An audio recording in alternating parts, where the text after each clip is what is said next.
لله نحمده ونستعينه ونستغفره ونؤمن به ونتوكل عليه ونعوذ بالله من شرور أنفسنا ومن سيئات أعمالنا من يهده الله فلا مضل له ومن يضلل فلا هادي له وأشهد أن لا إله إلا الله وحده لا شريك له وأشهد أن محمدا عبده ورسوله أما بعد فإن خير الحديث كتاب الله وخير الهدي هدي محمد صلى الله عليه وسلم وشر الأمور محدثاتها وكل محدثة بدعة وكل بدعة ضلالة وكل ضلالة في النار. أعوذ بالله من الشيطان الرجيم. بسم الله الرحمن الرحيم.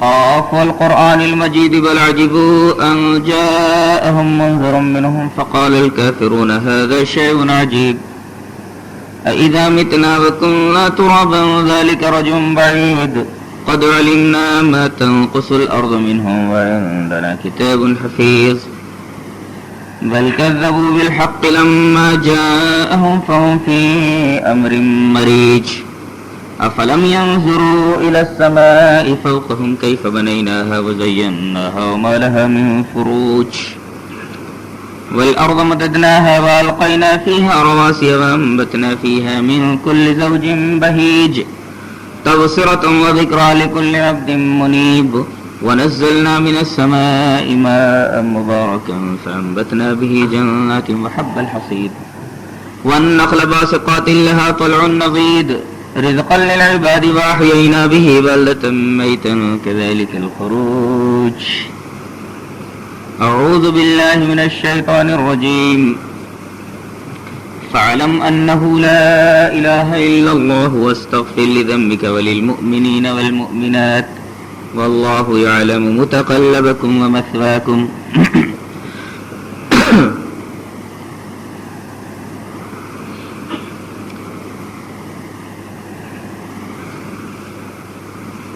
لا الہ الا اللہ کی شرح چل رہی ہے.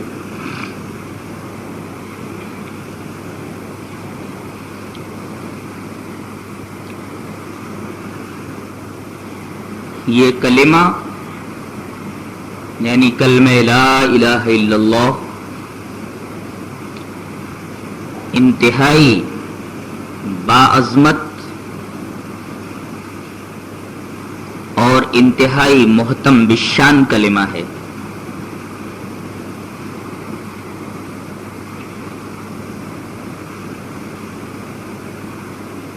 عقیدے کی مشہور کتاب شرح العقیدۃ الطحاویہ میں اس کے مصنف ابن العز نے ایک مقام پر یہ بات لکھی ہے کہ هذه کلمۃ التوحید التي دعت الیها الرسل كلهم. توحید کا کلمہ وہ کلمہ ہے جس کی طرف تمام رسولوں نے اپنی اپنی امتوں کو بلایا ہے. اور ایک دوسرے مقام پر یوں لکھتے ہیں اعلم ان التوحید اول دعوت الرسل واول منازل الطریق واول مقام یقوم به السالک.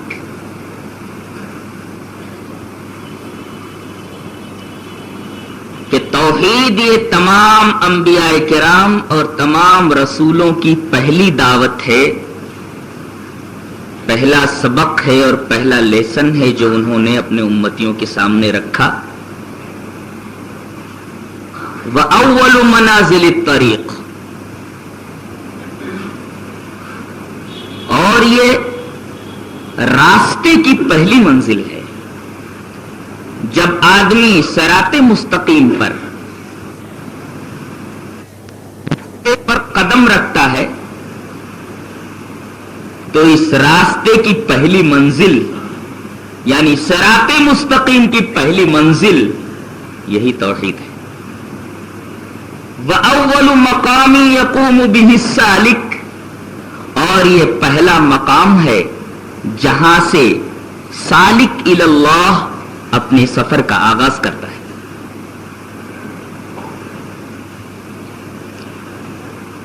لیکن انسانیت کی سب سے بڑی بدقسمتی یہ ہے کہ عوام تو عوام، توحید کے علم برداروں کا سواد اعظم،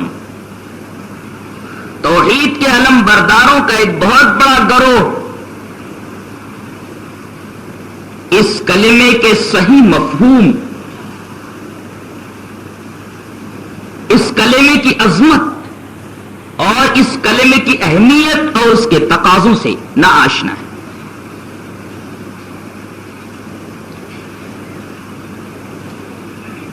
ضرورت اس بات کی ہے کہ اس کلمے کی اہمیت اور عظمت اور اس کے تقاضوں کو زیادہ سے زیادہ لوگوں کے سامنے واضح طور سے بیان کیا جائے۔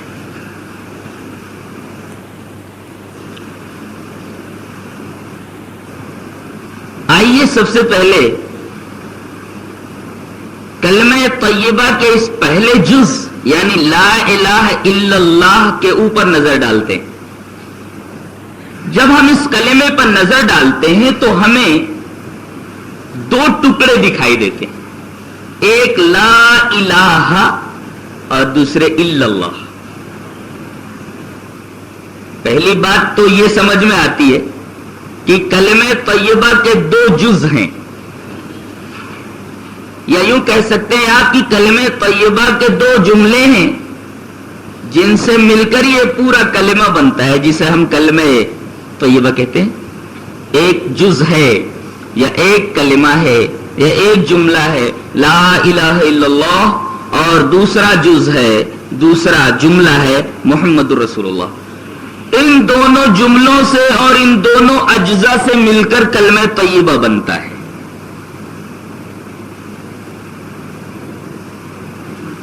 اور دوسری طرف ہم کو کلمہ طیبہ کے پہلے جز اور پہلے جملے کے اندر یعنی لا الہ الا اللہ کے اندر دو ٹکڑے دکھائی دیتے ہیں، ایک ہے لا الہ، یہ پہلا ٹکڑا ہے، اور الا اللہ یہ دوسرا ٹکڑا ہے۔ غور کریں تو آپ پر یہ حقیقت واضح ہو جائے گی کہ لا الہ میں حقیقت شرک کو بیان کیا گیا ہے۔ بالفاظ دیگر یوں کہہ سکتے ہیں کہ لا الہ میں یہ بتایا گیا ہے کہ توحید کیا نہیں ہے، اور الا اللہ میں حقیقت توحید کو بیان کیا گیا ہے کہ توحید کیا ہے۔ پھر سے کہوں، لا الہ میں حقیقت شرک کو بیان کیا گیا ہے۔ بالفاظ دیگر یوں کہہ سکتے ہیں کہ پہلے ٹکڑے میں یعنی لا الہ میں یہ بتایا گیا ہے کہ توحید کیا نہیں ہے، اور دوسرے ٹکڑے میں لا الہ کے بعد جو الا اللہ ہے اس کے اندر حقیقت توحید کو بیان کیا گیا ہے، یعنی توحید کیا ہے۔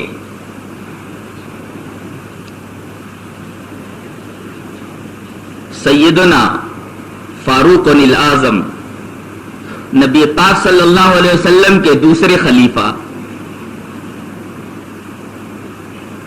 ان کا ایک حکیمانہ قول میں نے ایک جگہ پڑھا ہے کہ ایک شخص نے آ کر کے حضرت عمر رضی اللہ تعالیٰ عنہ سے یہ بیان کیا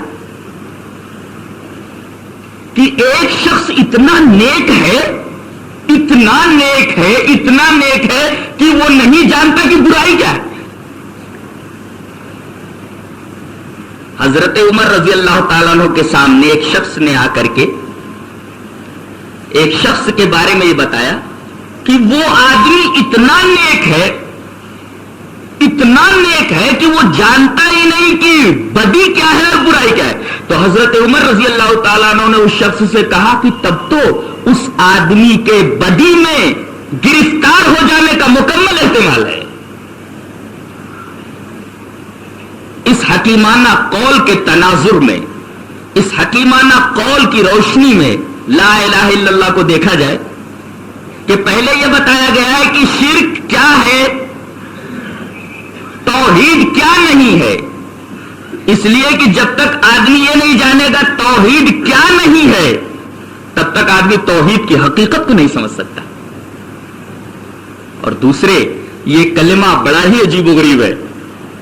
دنیا کے جتنے بھی کلمات ہیں، جتنے بھی کلمے ہیں انقلابی، سارے کے سارے کلمے اس بات سے شروع ہوتے ہیں اور نفی پر ختم ہوتے ہیں، یا یوں کہہ لیں کہ اس بات ہی سے شروع ہوتے. لیکن یہ کلمہ بڑا عجیب و غریب ہے، نفی سے شروع ہوتا ہے، اس بات پر ختم ہوتا ہے. لا الہ، نہیں ہے کوئی معبود. کلمہ لا سے، نہیں سے یہ کلمہ شروع ہوتا ہے اور اس بات پہ ختم ہوتا ہے.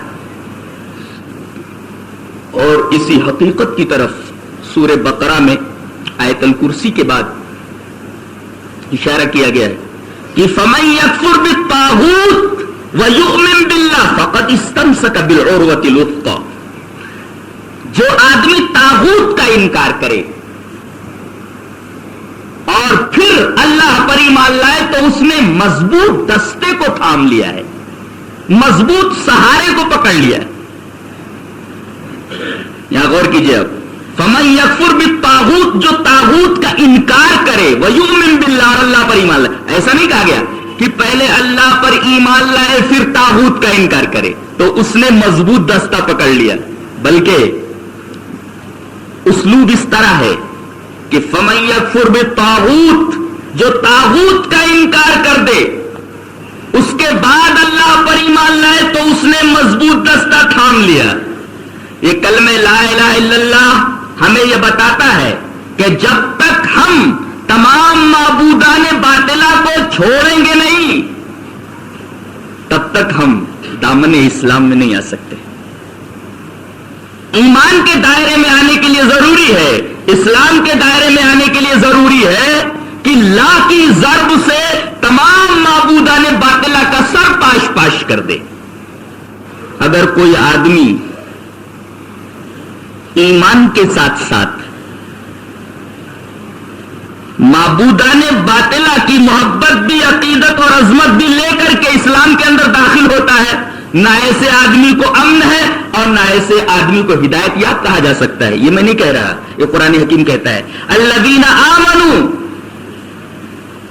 ولم یلبسوا ایمانہم بظلم اولئک لہم الامن وہم مہتدون. وہ لوگ جو ایمان لائے اور انہوں نے اپنے ایمان میں ظلم کو مکس نہیں کیا. الذین آمنوا ولم یلبسوا ایمانہم بظلم، ایمان لائے لیکن اپنے ایمان میں انہوں نے ظلم کو مکس نہیں کیا.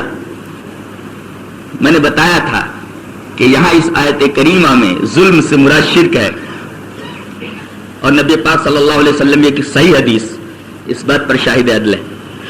تو جو لوگ ایمان لائے الذین آمنوا ولم یلبسوا ایمانہم بظلم، اور انہوں نے اپنے ایمان میں ظلم کو مکس نہیں کیا، تو اولئک لہم الامن، ایسے لوگوں کے لیے امن ہے، وہم مہتدون، ایسے لوگ ہدایت یاب ہیں.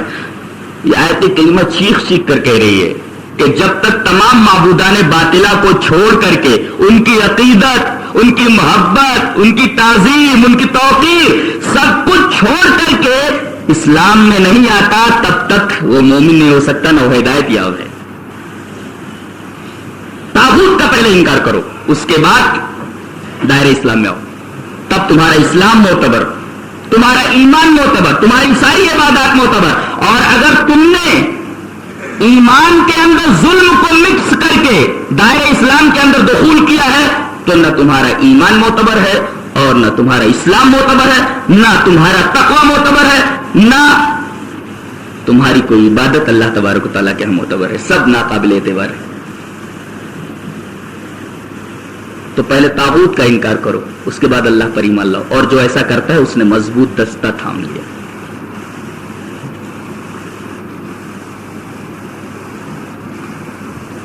یہ کلمہ کتنا باعظمت ہے، آئیے پہلے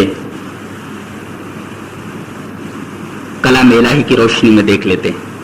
اللہ فرماتا ہے ألم تر كيف ضرب الله مثلا كلمة طيبة كشجرة طيبة أصلها ثابت وفرعها في السماء تؤتي أكلها كل حين بإذن ربها ويضرب الله الأمثال للناس لعلهم يتذكرون ومثل كلمة خبيثة كشجرة خبيثة اجتثت من فوق الأرض ما لها من قرار يثبت الله الذين آمنوا بالقول الثابت في الحياة الدنيا وفي الآخرة ويذل الله الظالمين ويفعل الله ما يشاء.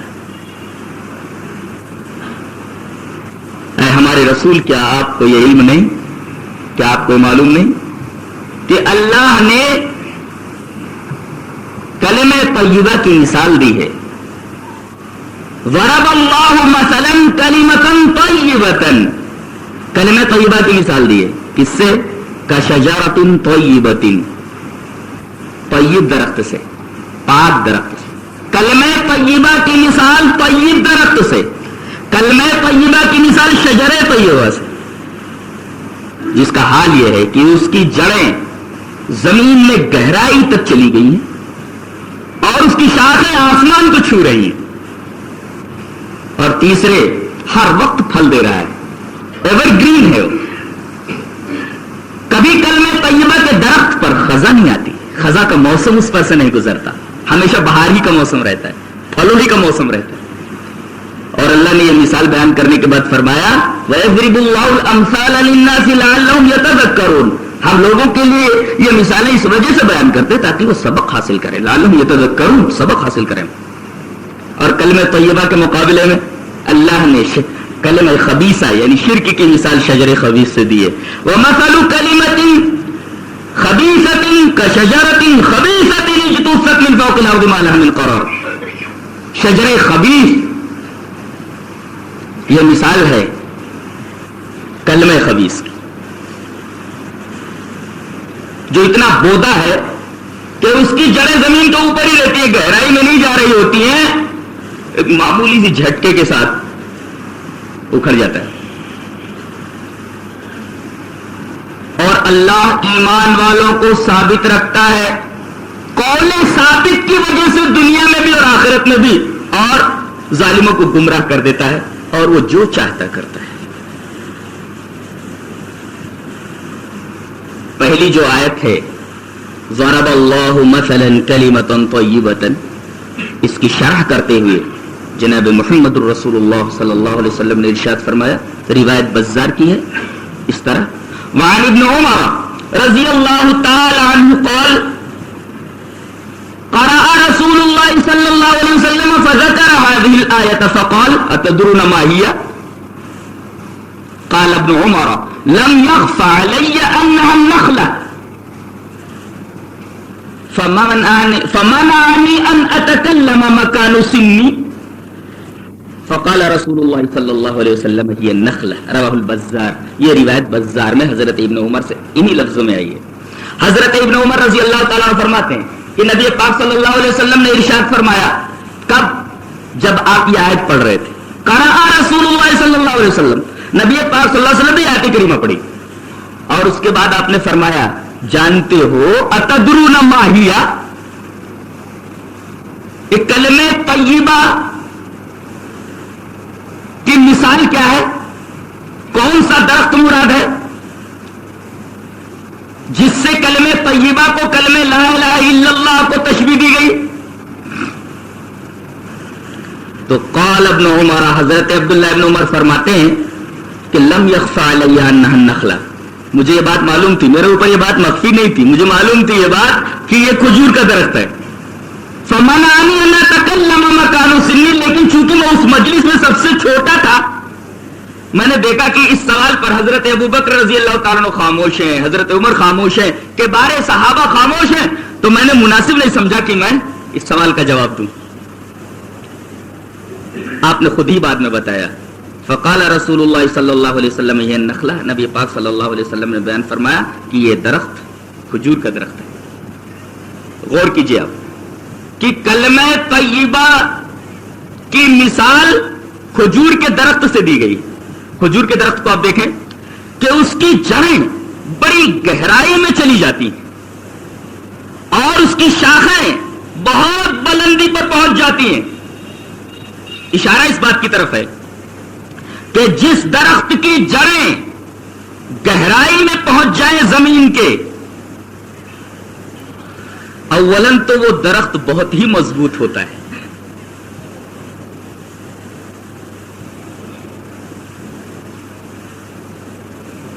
اسے معمولی جھٹکے، معمولی طوفان انہیں اپنی جگہ سے ہلا بھی نہیں سکتے.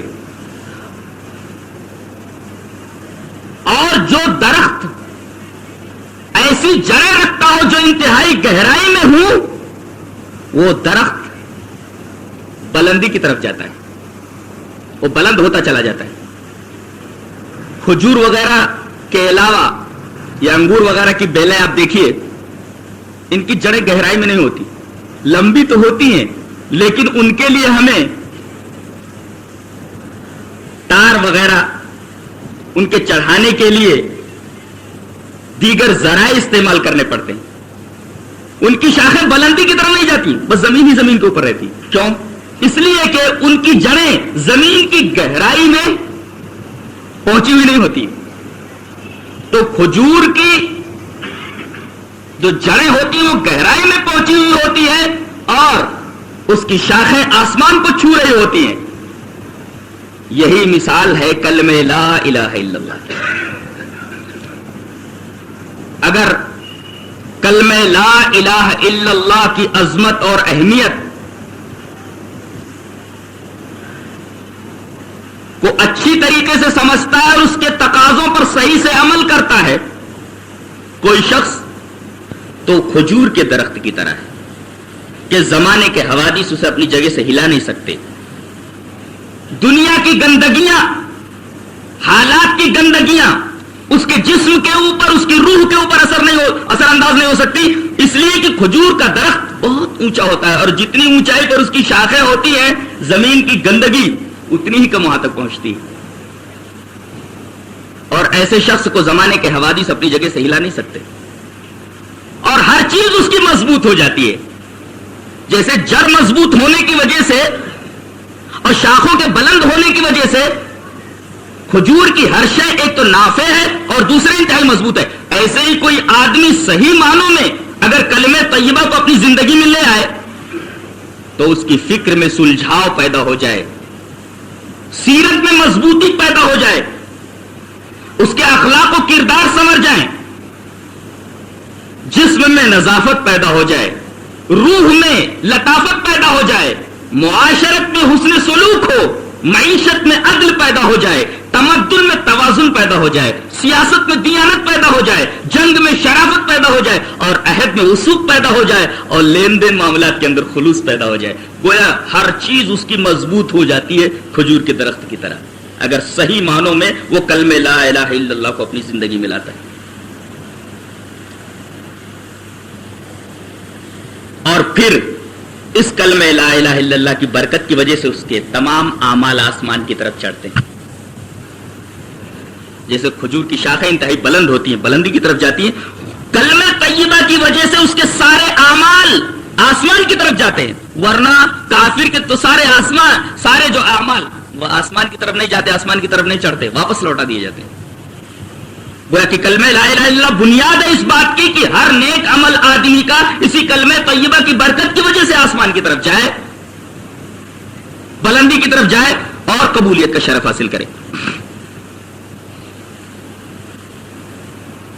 اس کے بالمقابل آپ شرک کو دیکھیں تو اسے شجرہ خبیثہ سے تشبیہ دی گئی ہے.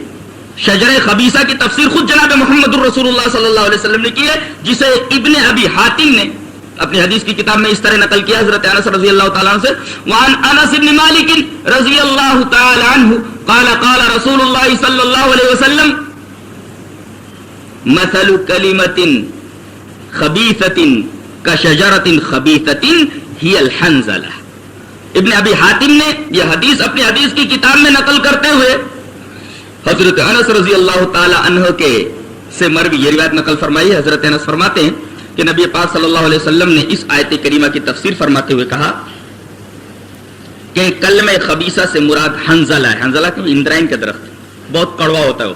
بہت کڑوا ہوتا ہے، اور اس کی جڑیں اوپر اوپر رہتی، جیسے ایک جھٹکے سے اس درخت کو نکال لیا جائے، زمین سے اکھاڑ لیا جائے، ایسے ہی شرک کا حال ہے۔ اولاً تو شرک کے اوپر کوئی دلیل نہیں ہے، اس کی کوئی بنیاد نہیں ہے، جیسے اندرائن اور حنظلہ کہ درخت کی کوئی بنیاد نہیں ہوتی مضبوط کہ ایک جھٹکے سے اسے اکھاڑ لیا جاتا ہے، ایسے ہی شرک کے اوپر کوئی دلیل نہیں، اس کی بنیاد انتہائی کمزور ہے، اور اولاً تو شرک کے اوپر کوئی دلیل ہے بھی نہیں، اور اگر ہو بھی تو اتنی بودی کی معمولی غور و فکر سے اس کا بتلان آدمی کے اوپر واضح ہو جائے۔ اور دوسرے، کڑوا ہوتا ہے یہ درخت، ایک تو اس کی جڑ بڑی کمزور ہوتی ہے، اوپر ہی اوپر رہتی ہے، اور دوسرے کڑوا ہوتا ہے۔ اس کا مطلب جس ملک میں، جس سوسائٹی میں، جس معاشرے کے اندر لا الہ الا اللہ کی بنیاد پر قانون رائج نہ ہو، اس ملک کے اندر، اس سوسائٹی کے اندر، اس معاشرے کے اندر ہمیشہ انتشار، ہمیشہ بدنظمی اور ہمیشہ الجھنے ہی الجھنے رہیں گی، اور کوئی آدمی اگر اس الجھن کو سلجھانے کے لیے جائے گا تو الجھنے اور بڑھتی چلی جائیں گی۔ یہ درخت کڑوا ہے، یہ سارے منہ کا مزہ کڑوا کر دیتا ہے۔ جہاں اس کی بنیاد پر کوئی قانون رائج نہ ہو وہاں بدامنی، بے چینی، اضطراب لازمی ہے، اور جو کوئی جائے گا اس بے چینی کو ختم کرنے کے لیے، الجھنیں اور بے چینیاں اور بڑھتی چلی جائیں گی۔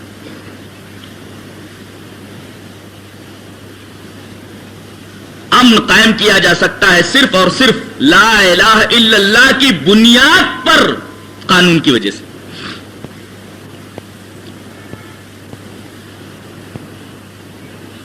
تو پہلی آیت کے اندر کلمہ طیبہ کو تشبیہ دی گئی ہے کھجور کے درخت سے، اور آخری آیت کے اندر کلمہ طیبہ کو قول ثابت کہا گیا ہے۔ اس بات پر غور کرنے کی ضرورت ہے۔ اللہ فرماتا ہے یثبت اللہ الذین آمنوا بالقول الثابت فی الحیات الدنیا وفی الآخرہ ویذل اللہ الظالمین ویفعل اللہ ما یشاء۔ اللہ ایمان والوں کو قول ثابت کی وجہ سے دنیا میں بھی ثابت رکھے گا اور آخرت میں بھی ثابت رکھے گا۔ یہ قول ثابت کیا ہے؟ نبی پاک صلی اللہ علیہ وسلم نے اس کی تشریح خود فرمائی ہے۔ مسلم میں حضرت براء ابن عازب سے ایک روایت آئی ہے، روایت اس طرح ہے، وعن البراء ابن عازب رضی اللہ تعالی عنہ ان رسول اللہ صلی اللہ علیہ وسلم قال المسلم اذا سئل في القبر يشهد ان لا اله الا الله وان محمد رسول الله فذلك قوله يثبت الله الذين امنوا بالقول الثابت في الحياه الدنيا وفي الاخره رواه مسلم۔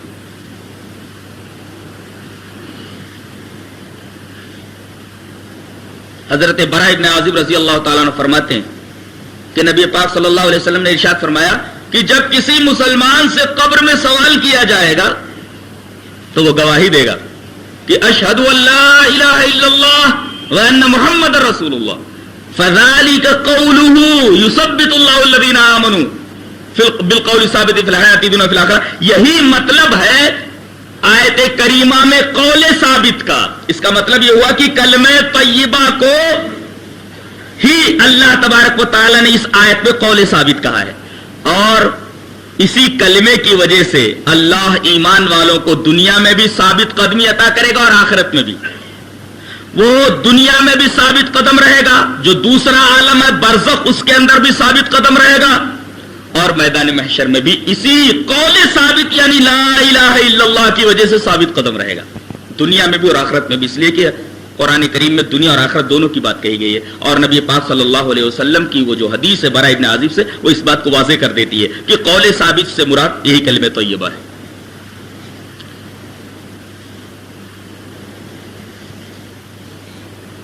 کون یہ نہیں چاہتا کہ دنیا میں بھی وہ کامیاب ہو، برزخ میں بھی وہ کامیاب ہو، اور آخرت میں بھی سرخرو ہو؟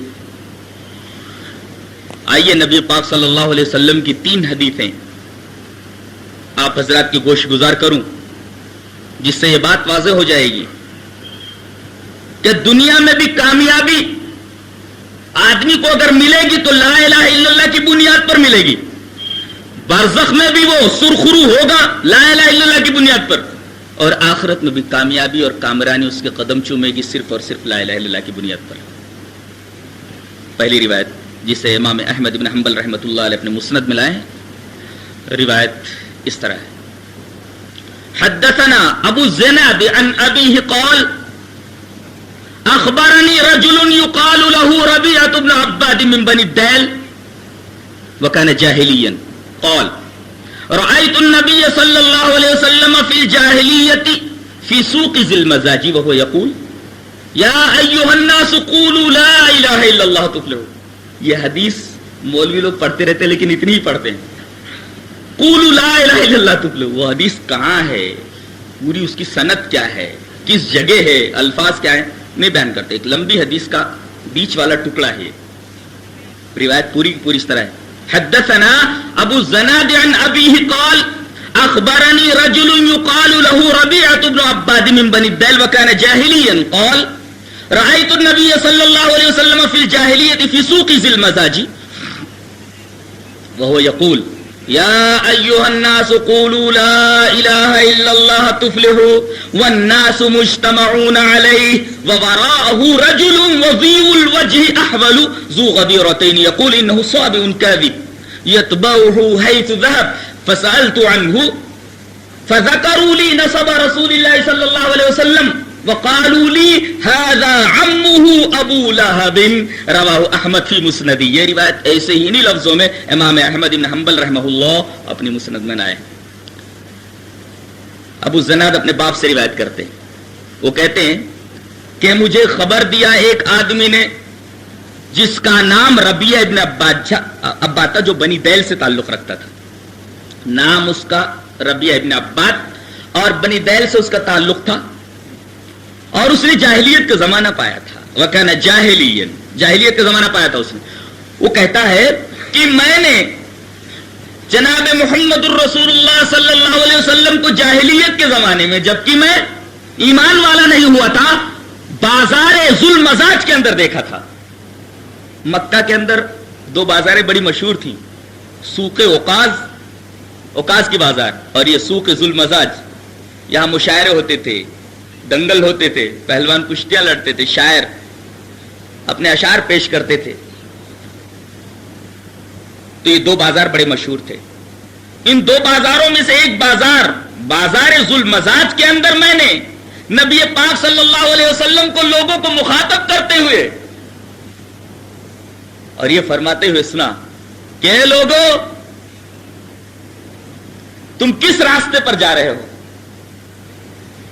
آؤ میں تمہیں بتاتا ہوں کہ کامیابی کس میں ہے. کامیابی شعر و شاعری میں نہیں, کامیابی خرید و فروخت میں نہیں.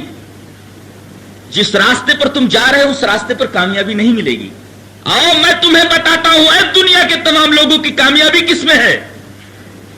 وہ یقول, آپ فرما رہے تھے, یا یہ بازار میں اعلان کر کے, یا ایھا الناس قولوا لا الہ الا اللہ تفلحوا, اے دنیا کے تمام انسانوں اور فی الحال جو اس وقت بازار میں موجود ہو, سن لو, قولوا لا الہ الا اللہ تفلحوا, لا الہ الا اللہ کہہ لو تم کامیاب ہو جاؤ. میں ضمانت دیتا ہوں, اگر تم لا الہ الا اللہ کو قبول کر لو تو میں ضمانت دیتا ہوں دنیا کی کامیابی کی اور آخرت کی کامیابی کی, برزخ کی کامیابی کی. کامیابی یہاں ہے لا الہ الا اللہ کے اندر. اے لوگوں لا الہ الا اللہ کہو, تفلحوا, کامیاب ہو جاؤ گے. ظاہر ہے کوئی بات جب آدمی بازار کے اندر کہتا ہے تو لوگ جمع ہو ہی جاتے ہیں. والناس مجتمعون علیہ, لوگ آپ کے پاس جمع ہو گئے. انہی لوگوں میں ایک بدبخت کو بھی دیکھا گیا. وَوَرَاءَهُ رَجُلٌ, آپ کے پیچھے ایک آدمی تھا. آپ کچھ کہہ رہے ہیں, لوگ جمے ہوئے ہیں, آپ کی باتیں سن رہے ہیں, پیچھے ایک آدمی کو دیکھا گیا. وَوَرَاءَهُ رَجُلٌ, ایک آدمی کو دیکھا گیا. وَضِيءُ الْوَجْهِ, گورا گورا تھا. احول, بھینگا تھا. بھینگا جانو کسے بولے؟ ایک کے دو دیکھتا ہے اس کو بھینگا بولتے. احول عربی میں اس کو احول بولتے. بھینگا ایک کے دو دیکھتا ہے. تو گورا آدمی, وضیع الوجہ, احول, بھینگا, ذو غدیرتین، بالوں کو اس طرح سنوار رکھا تھا کہ 2 چوٹیاں بنا رکھی تھی لڑکیوں کی طرح. یقول، کہہ رہا تھا، ارے تم لوگ کیوں اس کے پاس جمع ہو؟ انہ سابع کاذب، ارے یہ تو اپنے باپ دادا کے دین سے پھر گیا ہے، سابی ہو گیا. یہ باپ دادا کا مذہب چھوڑ دیا اس نے، عبد المطلب کا دین چھوڑ دیا، ابو طالب کا دین چھوڑ دیا. کاذب، جھوٹا ہے یہ.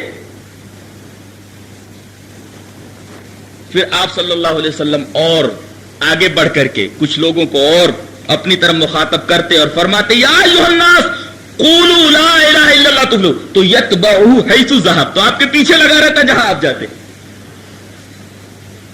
وہ آدمی آپ کے پیچھے لگا رہتا، یتبعہ حیث ذہب، جہاں آپ جاتے یہ کمینہ خصلت اور یہ بدبخت آدمی آپ کے پیچھے لگا رہتا اور یہی بات کہتا، انہ سابع کاذب، ارے یہ باپ دادا کے دین سے پھر گیا ہے، جھوٹا ہے، یہ کاذب ہے.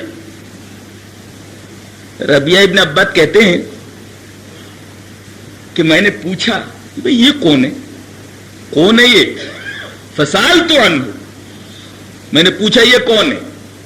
فذکروا لی نسب رسول اللہ صلی اللہ علیہ وسلم، تو لوگوں نے بیان کیا مجھ سے نبی پاک صلی اللہ علیہ وسلم کے نسب کو کہ یہ محمد ابن عبداللہ، پورا نسب نامہ بیان کیا کہ یہ جو آدمی ہے لا الہ الا اللہ کی دعوت دے کر کے دنیا اور آخرت کی کامیابی کی ضمانت دے رہا ہے، یہ محمد ابن عبداللہ ہے. اور پورا نسب نامہ بیان کیا صلی اللہ علیہ وسلم، اور کہا کہ وہ آدمی جو اس شخص کو صحابی کہہ رہا، جھوٹا کہہ رہا، کون ہے؟ کہا ھذا عمہ ابو لہب، یہ آپ کا بدخصلت چچا ابو لہب ہے. آپ پوری دنیا کو کامیابی کی طرف بلا رہے ہیں لا الہ الا اللہ کی بنیاد پر، اور یہ آدمی ہے جو آپ کو جھوٹا ثابت کرنے پر تلا ہوا ہے. آپ اندازہ لگائیے کہ ایک داعی کا کام کتنا سخت ہو جاتا ہے ایسے مرحلے میں کہ سچائی کی دعوت دے رہا ہو، دوسرا تکذیب کر رہا ہو، لوگوں کو بھڑکا رہا ہو. کیا ایسے لوگ اس ماحول میں موجود نہیں ہیں کہ جب ان کے سامنے سچائی کی دعوت پیش کی جاتی ہے تو یہ کہا جاتا ہے کہ ان کا پورا بیان کذب پر مبنی ہے؟ کیا ایسے لوگ سنت ابو لہب نہیں ادا کر رہے ہیں؟ تو میں یہ کہنا چاہتا تھا کہ اس میں جناب محمد الرسول اللہ صلی اللہ علیہ وسلم نے لا الہ الا اللہ کی بنیاد پر دنیا اور آخرت ساری کامیابیوں کی ضمانت دی ہے کہ لا الہ الا اللہ کہو، اس کے تقاضوں پر عمل کرو، میں ضمانت دیتا ہوں کہ دنیا میں بھی کامیاب ہو جاؤ گے اور آخرت میں بھی کامیاب ہو جاؤ گے. اور کون آدمی نہیں چاہتا، کون نہیں چاہتا کہ وہ دنیا میں بھی کامیاب اور آخرت میں بھی کامیاب. یہاں کامیابی کی ضمانت لا الہ الا اللہ کی بنیاد پر دی گئی. لا الہ الا اللہ کو قبول کرو.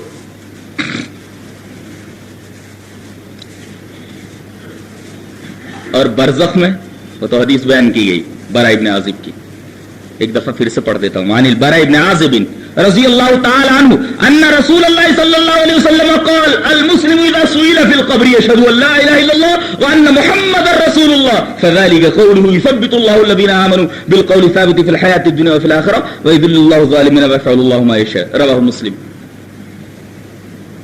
نئی دنیا میں گیا ہے، کسی کو پہچانتا نہیں ہے، چاروں طرف سناٹا ہے، اندھیرا ہے.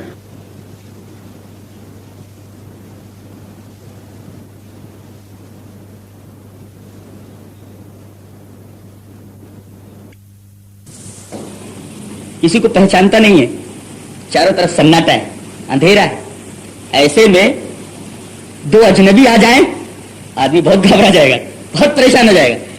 نیا ماحول، نئی چیزیں، نئے چہرے، آدمی دیکھ کر ہیبت زدہ ہو جائے گا، دہشت زدہ ہو جائے گا.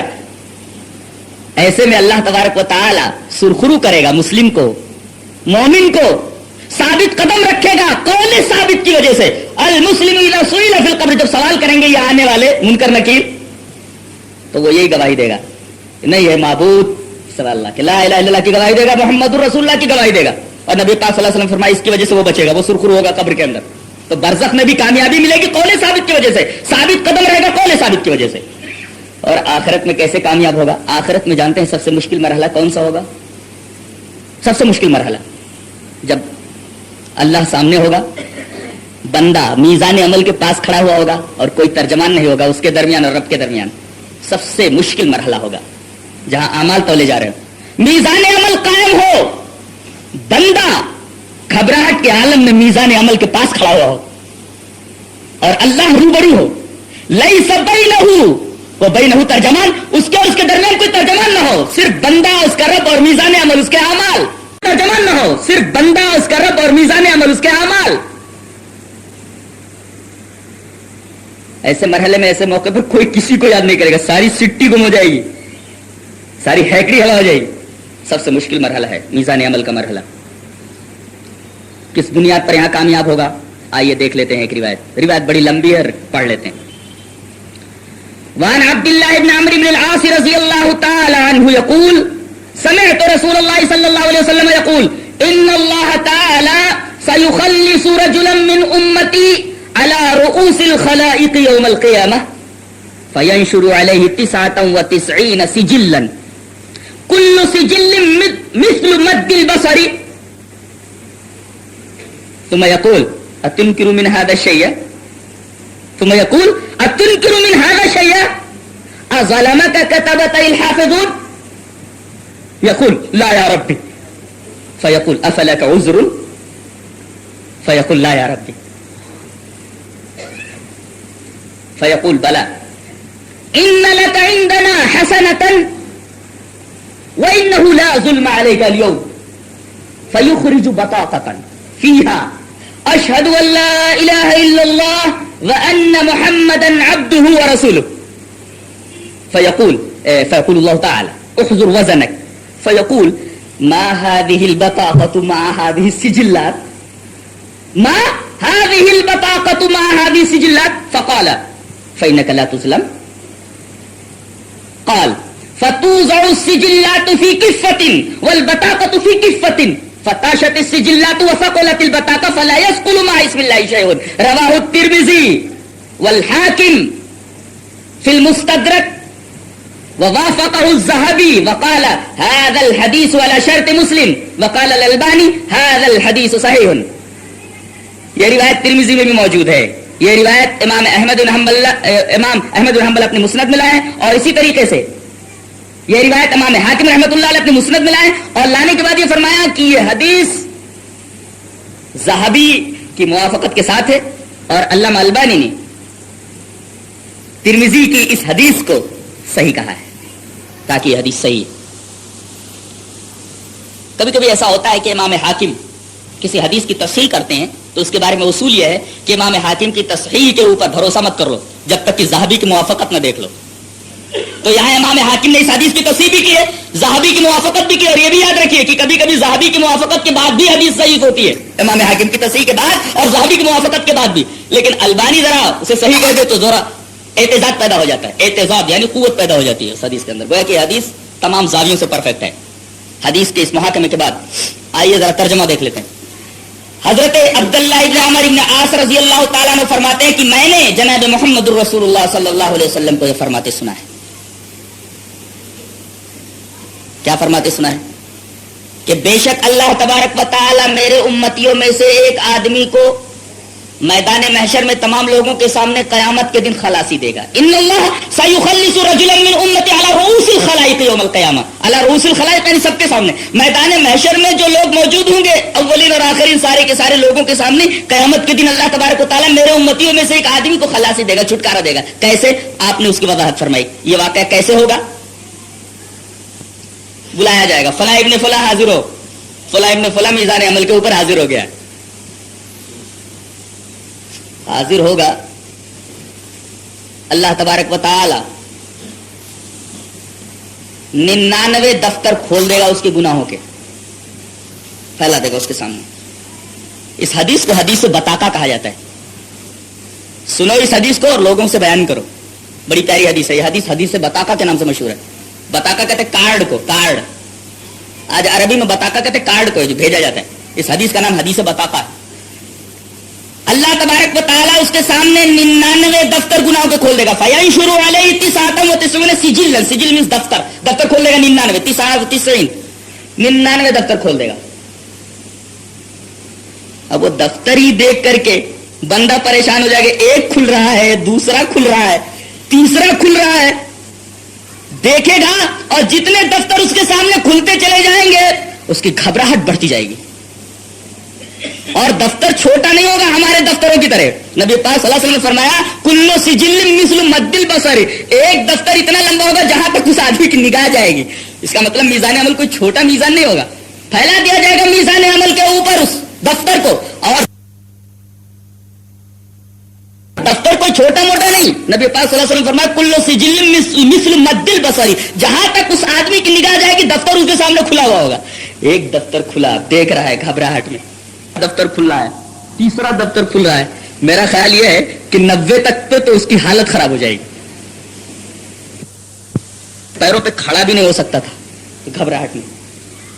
اور پھر 99 دفتر اس کے سامنے کھول دیے جائیں گے اور اللہ پاک فرمائے گا یہ سب تیرے گناہ ہیں، اب بول کیا بولتا ہے، اب بول اتنے گناہ کر کے آیا ہے تو دنیا سے. اللہ پوچھے گا، بندہ خاموش ہے. اللہ فرمائے گا غلط لکھا ہے. کیا کرامن کاتبین نے غلط لکھا ہے؟ تو سو ظلم ہوا ہے. اللہ پوچھے گا یہ دفتر جو تیرے سامنے کھلا ہے غلط لکھا ہے کہ صحیح ہے؟ حافظون جاننے کسے بولتے ہیں؟ جو ریکارڈ کر رہے ہیں. وہ آیت کریمہ بھی پڑھوں کہاں ہے؟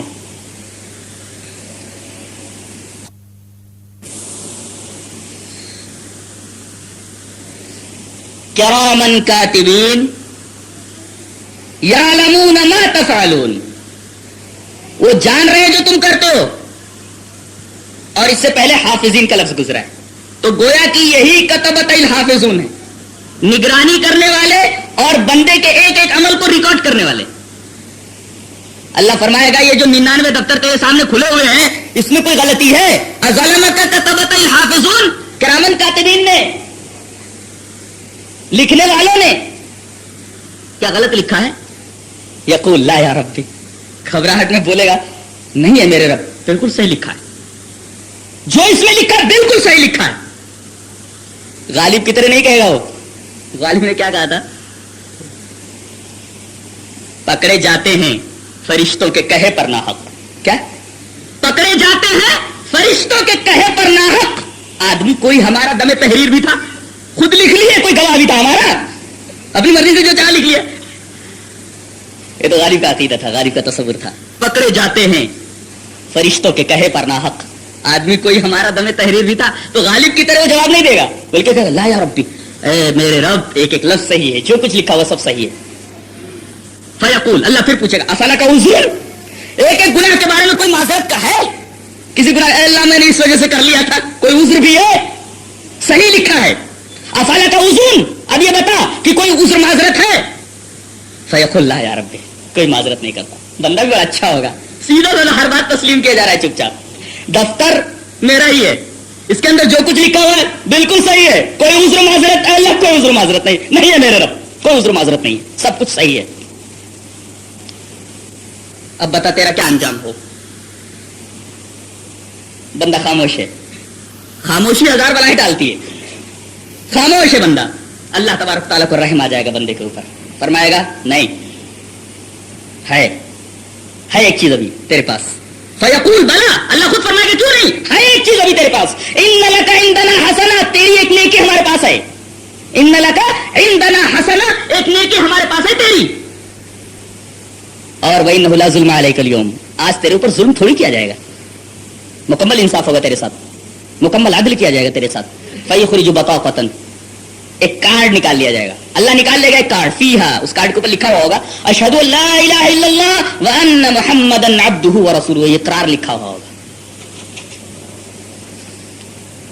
اللہ اس کارڈ کو تھمائے گا کہ احضر وزنک، اب میزان عمل پر رکھ کر تول، اس کو تولا لے.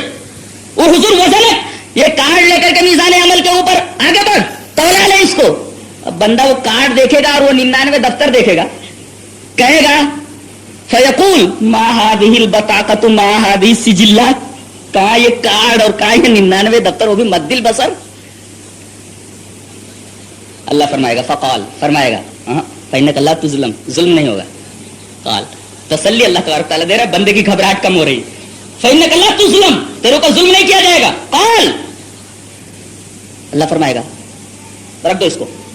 فرشتوں سے کہا جائے گا رکھو اس کو, اس بطاقہ کو ایک طرف رکھو. فتوزع السجلات فی کفۃ, ترازو کے ایک پلڑے میں تمام سجلات رکھ دی گئی 99, والبطاقۃ فی کفۃ, اور ایک پلڑے کے اندر وہ بطاقہ رکھ دیا گیا, وہ کارڈ رکھ دیا گیا جس پر لکھا ہوا ہے اشہد ان لا الہ الا اللہ وان محمدا عبدہ ورسولہ. فتاشت السجلات, تاشت ہے مالت,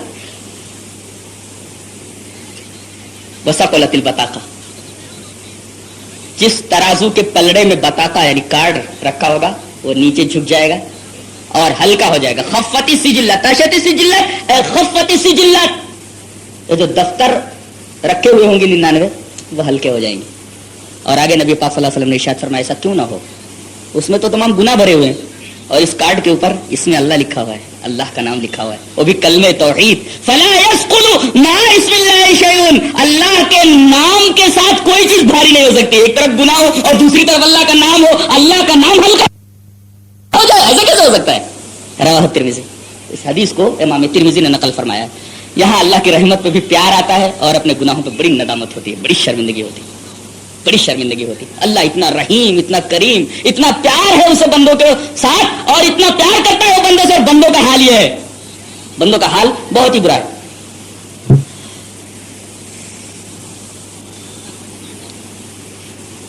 اب آخری چیز رہ گئی کہ خالی یہ لا الہ الا اللہ ہی کامیابی کی ضمانت ہے. اس سلسلے میں ایک حدیث پیش کر دوں, بات اور واضح ہو جائے. روایت اس طرح ہے, وقیل لوهب بن منبه أليس لا إله إلا الله مفتاح الجنة قال بلى ولكن ليس مفتاح إلا له أسنان فإن جئت بمفتاح له أسنان فتح لك وإلا لم يفتح لك. رواه البخاری فی ترجمة الباب. وهب بن منبه سے یہ پوچھا گیا کہ کیا لا الہ الا اللہ جنت کی کنجی نہیں ہے؟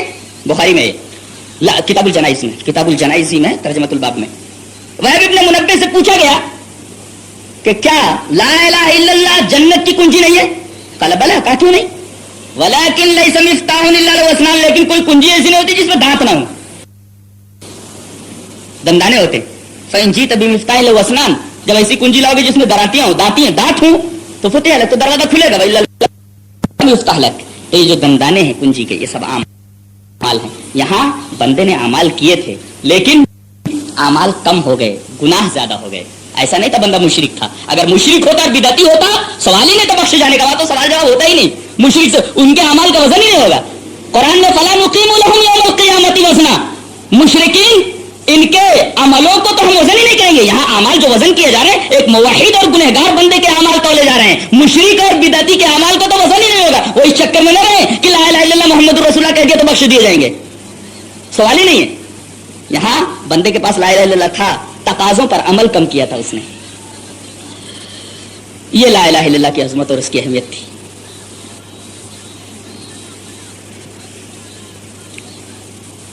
یہاں ٹھہر کر ایک نقطے کو حل کر لیتے ہیں, پھر بات ختم کریں گے. شرک کی طرف, جو کہ سب سے بڑا ظلم ہے اور سب سے خطرناک چیز ہے, اس کی راہ کون سی چیزیں ہموار کرتی ہیں؟ آدمی شرک کے تک پہنچتا کیسے ہے؟ غلو اور وسیلے کی وجہ سے. دو چیز, غلو اور توسل. جیسے عبادت اور استعانت کے اندر باہمی لزوم ہے, ایسے ہی غلو میں اور وسیلے میں آپس میں لزوم ہے. پہلے آدمی غلو کرتا ہے, بعد میں وسیلہ لیتا ہے. ارے بہت پہنچے ہوئے ہیں, یہ غلو ہے. کیا بہت پہنچے ہوئے ہیں؟ اب کہاں تک پہنچے ہوئے ہیں؟ اب ٹیپ تو ہے نہیں کسی کے پاس کہ ناپے ہو. بہت پہنچے ہوئے ہیں, اب بہت پہنچے ہوئے ہیں, یہ ہے غلو. پھر اب کیا کیا جائے؟ ان کی باتیں اللہ ٹال نہیں سکتا, بس وسیلہ پکڑ لو. دیکھا آپ نے غلو میں اور توسل میں کیسا لزوم ہے؟ بہت پہنچے ہوئے ہیں بابا, تو بہت پہنچے ہوئے بابا, یہ ہے غلو. پھر اب کیا کیا جائے؟ اللہ ان کی بات نہیں ٹالے گا تو وسیلہ پکڑو. لہذا غلو اور توسل دونوں میں باہمی لزوم ہے. غلو کی وجہ سے آدمی وسیلہ لیتا ہے, یہی غلو ہے جس سے جناب محمد رسول اللہ صلی اللہ علیہ وسلم نے منع فرمایا ہے. ایک روایت جی چاہتا ہے نقل کر دوں. وعن ابن عباس رضی اللہ تعالی عنہما سمع عمر بن الخطاب رضی اللہ تعالی عنہ یقول علی المنبر, ممبر کی بات ہو رہی ہے, ممبر پہ, کہ سمعت رسول اللہ صلی اللہ علیہ وسلم یقول لا تطرونی کما اطرت النصارى المسیح ابن مریم فانما انا عبد فقولوا